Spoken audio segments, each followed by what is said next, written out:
Anybody see it? Raise the hands. Okay, two people. This will be great.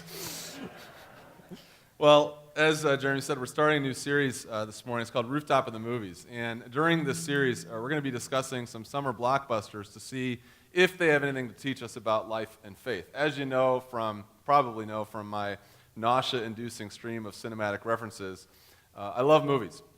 Watching movies together with my family is one of our favorite things to do. It's one of the ways I stay abreast of what's going on in the world, and also one of the ways I unwind.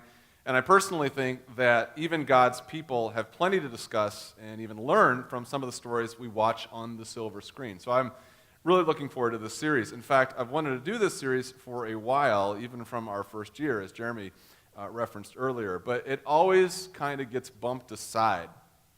And we've never decided to do this series because it never feels, honestly, quite spiritual enough compared to the other topics and series that we've done. When you're debating between doing a series on movies and doing a series on the Bible, it's hard as a pastor not to decide on the Bible. And logistically, I've never really known how to do it. Clearly, not everybody watches as many movies as I do. So not really sure how to do that. Also, there's plenty of objectionable material in movies that I know many of you are concerned with. How do we watch and talk about these films without getting polluted by Hollywood's filth? So for all these reasons, we've just kind of stayed away from the series over the years. But eventually, the staff just decided, what the heck, to pull the trigger and just see how it would go. There's no harm in trying something we've never done before. More importantly, though, I actually think we have some very good reasons for doing this series, good reasons that I want to tell you about before we start. We're doing this series, first of all, to connect with culture. We live in an entertainment-obsessed world. People spend billions of dollars on media and entertainment. This is what normal people do. It's where normal people go to meet friends and be entertained and worship heroes. Christians have an obligation to meet normal people where they're at so that we can talk about what they are talking about. Jesus says we should not be of the world, but we should definitely be in it. But how can we be in the world if we're not actually going to the places that normal people go and having the experiences they have? Normal people go to the movies. So we're doing this series to connect with normal people, so we have more to talk about with the people that we want to share Christ with. Secondly, we're doing this series to learn about life and faith. Movies have a lot to teach us, some more than others, but some an awful lot. Most movies are morality tales with important lessons, some of which can be very spiritual and even Christian.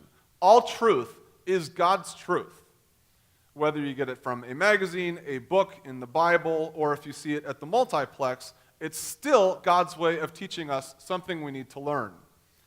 Besides which, the people in Hollywood are some of our greatest storytellers. They know how to package an important lesson about life, relationships, and even faith in a memorable story that we won't soon forget. One of the reasons I think more people go to the movies instead of go to church is that at church, we've lost our storytelling abilities. We don't spend a lot of time telling stories. We spend a lot of time filling out outlines, teaching from Scripture, talking about Greek and Hebrew words. But we don't tell as many stories as God's people have over the centuries. The Bible is filled with stories and characters and morality tales and drama. Even Jesus was a fanatic storyteller. He didn't really preach sermons. He told parables. He told stories. He did so because he knew this is how people learn. Hollywood tells stories better than we do. And many of them have some really important spiritual lessons to teach us. Lastly, we're doing this series to grow as thoughtful consumers. We are all consumers. We are constantly imbibing what the world sells us and gives us, whether it's products or values or entertainment. We need to know how to consume culture carefully, sifting through the wheat and the chaff. I like watching movies, but I don't watch them blindly. I can recognize what's good for me to watch and what's not. I know when to close my eyes. I know when to turn it off. I know when I have to stop and explain what's going on to the kids, when I have to fast forward, when I have to rewind. We're doing this series so we can learn how to be entertained, how to be informed, without being misled by what we watch. So with those reasons in mind, we've selected 6 summer blockbusters, all PG-13 or lower, for you parents out there, to talk about with you over the next 6 weeks. We're going to discuss them, talk about what God has to teach us through them, what He doesn't. We're not doing any films or indies or documentaries, as I promised my children, although I personally think that would be just as interesting, if not more. If you want to watch any of these 6 movies ahead of the service, that's great. Most of them are still out. Some of them might even be showing at Keller, our local discount theater. If you can't go view them, no worries. I'll do my best to summarize without giving you any spoilers. Also, I tried to pick a variety of genres. We'll be discussing superhero flicks, When We Fly High with the Man of Steel. We'll be reviewing the CGI comedy Despicable Me 2. We'll be contemplating the apocalyptic sci-fi hit Pacific Rim. We'll be feasting on the flesh of World War Z as we consider the appeal of the zombie film. We'll be reflecting on the coming-of-age comedy drama The Way, Way Back, starring Steve Carell. And we're starting this morning by taking in the landscape of the action Western comedy The Lone Ranger. The Lone Ranger, starring Armie Hammer and Johnny Depp, was directed by Gore Verbinski.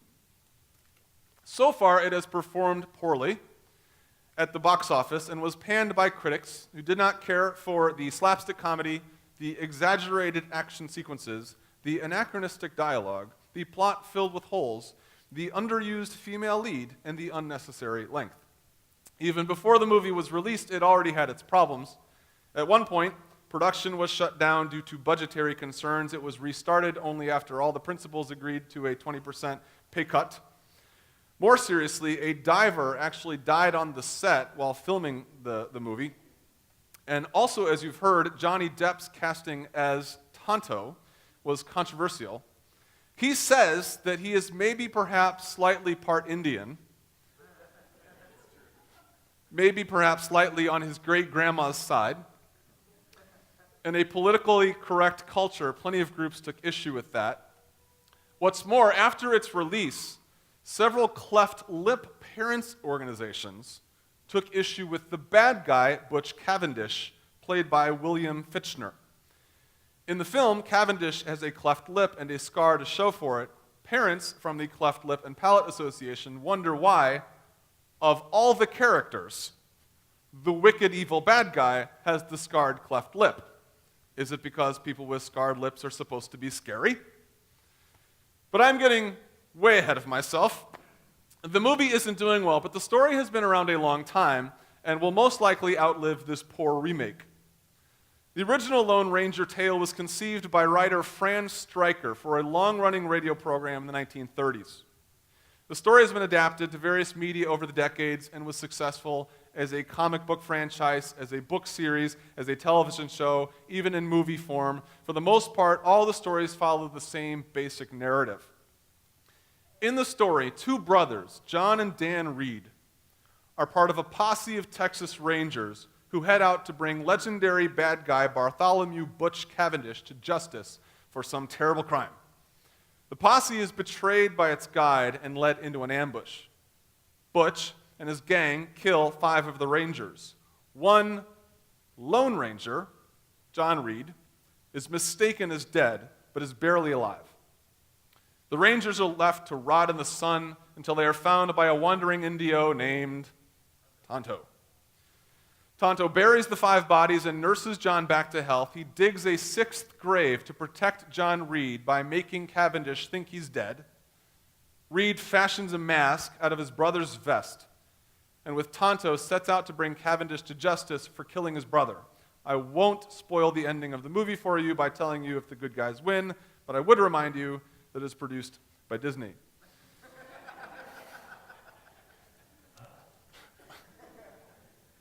Now, like I said, the movie has been doing poorly. One critic called it a stillborn franchise. It has received so much negative press that the producer came out this week and said quite defensively that in 20 years we will all look back on The Lone Ranger and recognize it for the cinematic brilliance that it is. What's interesting, though, for our purposes, is that some of the harshest critics of the movie have been Christians.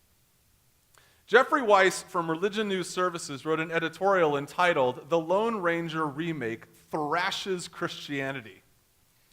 According to Weiss, the only Christians in the movie, and he's right about this, the only Christians in the movie are a group of crazy judgmental Presbyterians who are a bumbling lot of missionaries that sing off-key and get in the way of the heroes. Additionally, John Reed, the future Lone Ranger, rebuffs their efforts to convert him, saying he has no need for their Bible or their religion. Weiss also points out that most of the redemptive spiritual and religious themes in the movie come not from Christianity, but from Tonto and his Native American faith. This has upset many Christians who view the movie as another underhanded attempt to elbow Christian values out of the mainstream.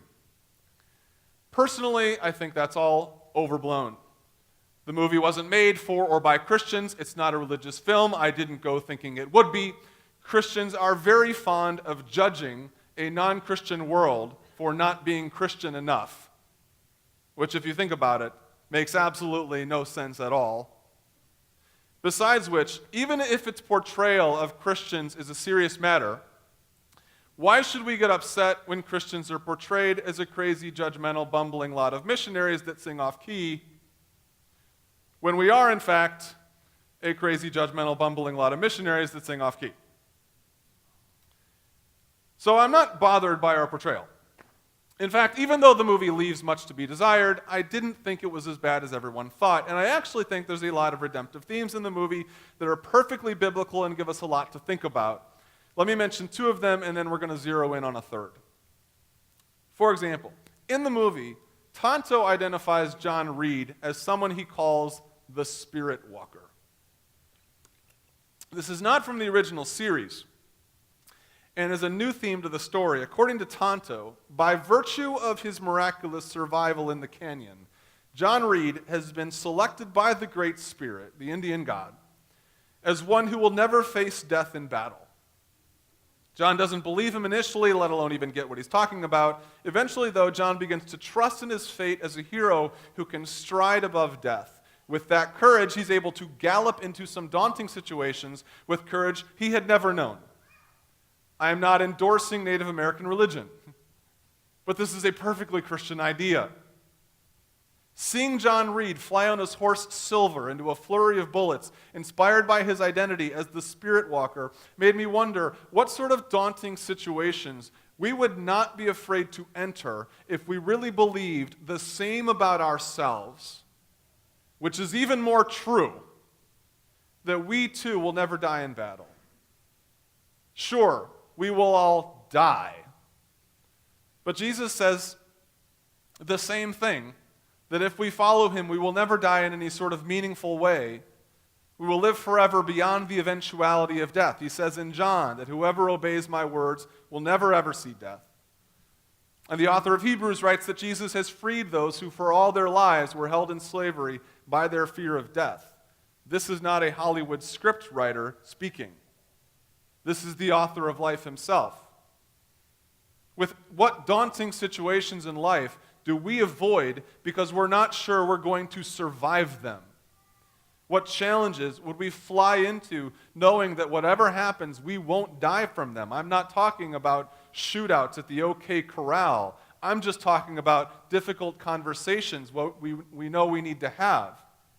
But we haven't because we're not sure of how they're going to go. I'm talking about reaching out to neighbors to talk about God when we're afraid to. I'm talking about taking a new job, going back to school, even if you don't know how it's going to work out. I'm talking about giving more money away to God, knowing it might not kill you. I'm talking about fostering or adopting a child in spite of all your apprehensions. What daunting situations would we ride into if we knew that we would never die from it? Would you make the call? Would you sign up on the sheet? Would you write the check? There's that theme. Also, there's the theme of friendship. One of the earliest lessons of the Lone Ranger was that of companionship. Tonto humbles himself to aid and befriend a dying man. He famously calls John Reed what? Kimosabi, which means trusted friend. The friendship between Tonto and John Reed is one of the most iconic friendships in cinema. When Fran Stryker, the creator of The Lone Ranger in the 30s, conceived of the series, he wrote a code of values for his hero that girls and boys everywhere memorized. One of the codes was, I believe that to have a friend, one must be one. Many people believe he's called the Lone Ranger because he rides through the West by himself, without the assistance of others, but that is exactly wrong. He doesn't. And he's called the Lone Ranger because he's the last ranger left in the posse. Even in the movie, what starts out as an awkward, even antagonistic relationship becomes meaningful as both Tonto and John realize they need each other to have a chance against bad guys too powerful for them to take down on their own. Friendship is another perfectly biblical theme. The author of Proverbs writes that one who has unreliable friends soon comes to ruin. But there is a friend who sticks closer than a brother. There are a lot of lone rangers in the church, people who try to fight their own battles. The movie reminded me that our enemies are too big and too powerful to take down by ourselves. But if we really want friends, we can't just sit back and hope they show up. We have to cultivate them. If we want people to talk to us on Sunday morning, what do we have to do? Talk to them on Sunday morning. If we want people to help us with their problems, we have to help them with their problems. If we want a friend, we have to be one. If we don't have friends, maybe it's a conspiracy and nobody really likes us because they're all jerks. Maybe. Or more likely, we don't have friends because we're really not that friendly. Ouch. I could go on with perfectly biblical themes from the movie, but the most important and most Christian theme I found in the movie is this. At its core, the story of the Lone Ranger is the story of a vigilante lawman who came to serve others. And in this regard, I thought the story was a remarkable retelling of the story of Jesus. Here's what I mean. In the movie, John Reed returns to his hometown from the East Coast as a newly educated lawyer. He comes home to tame the Wild West with the rule of law. He soon realizes that the law keepers themselves have become corrupt and self-serving. The U.S. Army starts an unjust war on the Indians to take their land. Many of the lawmen are in the pockets of powerful business interests. The law and its keepers have lost any moral standing. John Reed arrives to fight injustice, but he discovers that he's going to have to do it from the outside in. He wants nothing to do with the law.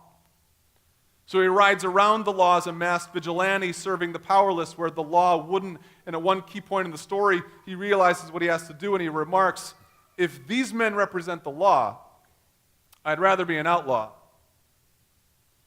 If this story sounds familiar, it's because it is. Jesus himself was a man of the law. God had given his people, the Israelites, the laws of the Old Testament. These laws were intended for good, to teach them how to live, to show them God. But the Israelites abused and ignored the law. The law keepers in Jesus' day, the Pharisees especially, they used the law to increase their power and line their own pockets. When Jesus arrived to the Wild West from the east coast of heaven, he too was scandalized at what had become of the law. He couldn't believe what had become of it.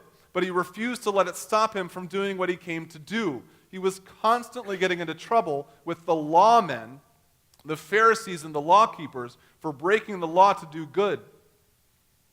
He heals people on the Sabbath. He commits blasphemy. He even gets into a high noon shootout with these lawmen. In Matthew 23, he sticks it to them in no uncertain terms.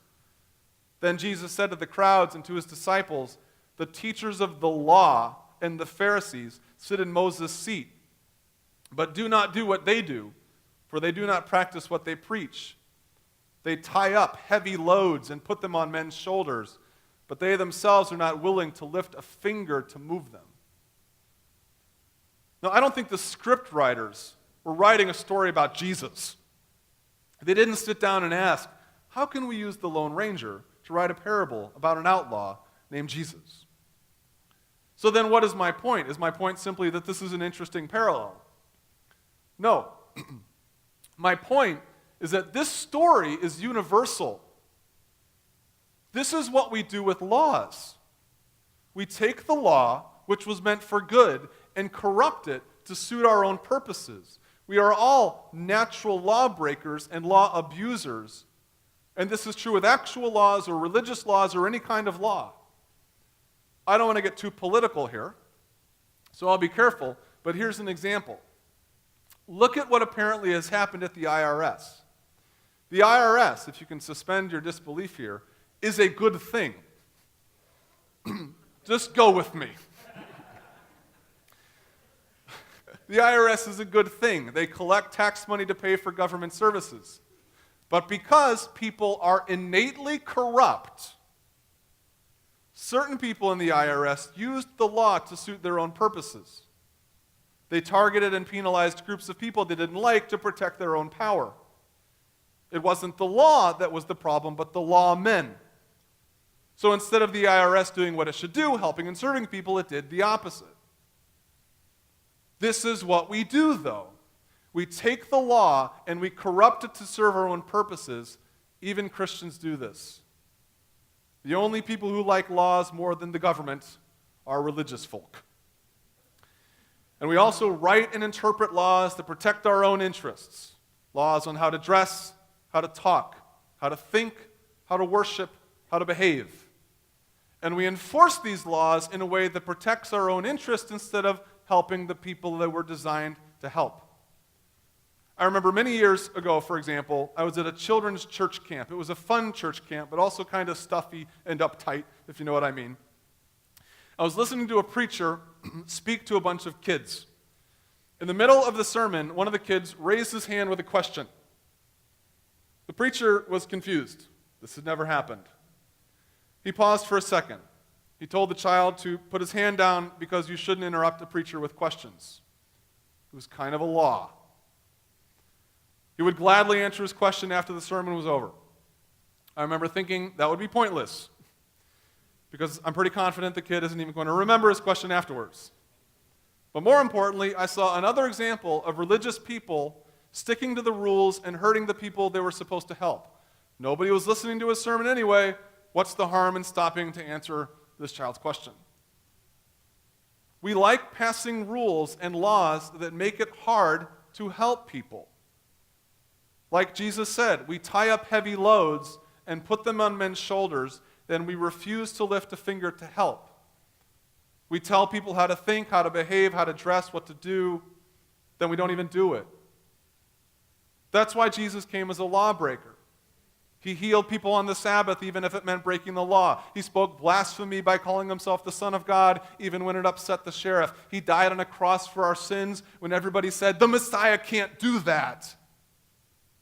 He was an outlaw because the lawmen weren't getting it done. And that's why we break laws around here too, because we're mostly concerned with loving God and each other. We have no dress code, clearly. We have no language code, clearly. We have no thought police. In your search for God here at Rooftop, you can go wherever your brain takes you. We have no liturgy concerning what we're supposed to talk about. This morning we're talking about the Lone Ranger, for crying out loud. We don't play the music we're supposed to or not talk about the things we're not supposed to talk about, like sex, politics, or feelings. Jesus said there's really only 2 laws that you have to worry about. Hopefully you know what they are. Love the Lord your God with all your heart, with all your soul, with all your mind. This is the first and the greatest law. And the second is like it, love your neighbors yourself. All the other law hangs on those 2. So I'm not going to call it a Christian movie or anything, but I'm not going to call it non-Christian. We have much to learn about friendship and courage from this timeless Western icon. And we have much to learn about Jesus, the vigilante lawman who broke the law to help the people it was designed to serve. If he hadn't come out west from the east coast of heaven, we'd be stuck out here on the desert plain, overrun by lawmen, Pharisees, Christians alike, who tell us how to act and what to do. We'd be oppressed by laws and their hypocritical keepers. But Jesus came west to free us from their rules and teach us the only two laws we really need to learn: love God with everything we have and love our neighbor as ourselves. It's not going to win any Academy Awards, but I do thank the Lone Ranger for reminding me of that. Let's pray.